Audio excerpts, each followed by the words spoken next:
دا په جلال آباد ښار کې د کولر پکیو د پلور هټۍ دي چې د ګرمۍ پر رسیدو سره رانیونکي ډیر شوي، خو د هیواد په کمزوري اقتصادي وضعیت کې تر ډیره بریده هیوادوال د کولرونو له لوړو بیو څخه شکایت کوي، خو هټیوال بیا وایي چې د تیر په پرتله پیرودونکي کم شوي دي.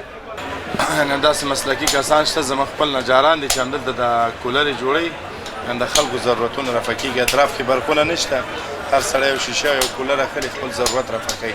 برېښنایي بیا همدغه سولري کولرې چې دي دې ته بیا ډپټر خرڅېږي، د لیپټاپ چارجر ورته وایي خرڅېږي. دا اکثره د بازار خلک چې دي دغه چارجر دا ورته لګول کېږي، دا د برق نه بیا هم چلېږي.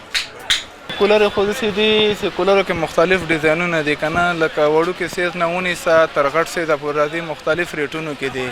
بعضې وخت کې ریټونه په مناسب وخت پاتې کېږي، خو د بازار له وجې نه ریټونه بعضې وخت کې 100 200 300 روپۍ تغییر کوي. اوس مثال مختلف ریټونو کې کولر راځي، غټ سیز کې هم راځي، وړوکې سیز کې هم راځي، درمیانه سیز کې هم راځي. د ګرمۍ د وجې کې چې کله ګرمي زیاته شي 100 200 روپۍ ریټ جګېږي.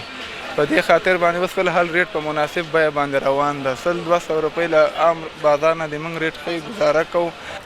هټیوال مني چې د کولرونو بیه لوړه شوې ده، خو وایي چې د نرخونو د لوړېدا لامل د هغه توکو ګرانښت دی چې کولرونه ترې جوړیږي او له بهر څخه هیواد ته راواردېږي.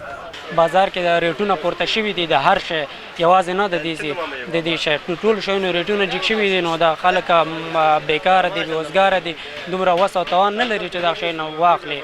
نو دولت نه غوښتنه دا ده چې دغه د ریټونو هغه بازار وسنجوي دا ریټونه. خو جلال آباد ښاریان بیا اړ دي چې ننګرهار کې د اوړي ګرم موسم په دغه کولرونو یخ کړي. دوی وایي بیې له پخوا څخه څو چنده لوړې شوي دي، خو دوی مجبور دي چې تر څو د تاوده اوړي په موسم کې دغه کولرونه وپېري. یاره فرق سږ کال پکې څه راغلی دی، ځکه چې مخکې کلونو کې 200 پورې به اوس 3300 پورې ده.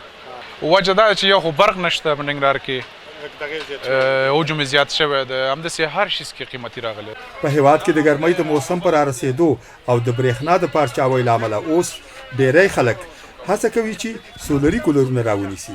دا په داسې حال کې ده چې په تېره کې هم ننګرهاریانو د اړتیا وړ توکو د بیو له لوړوالي شکایتونه کول او د بیو د مهارولو غوښتنه یې کوله.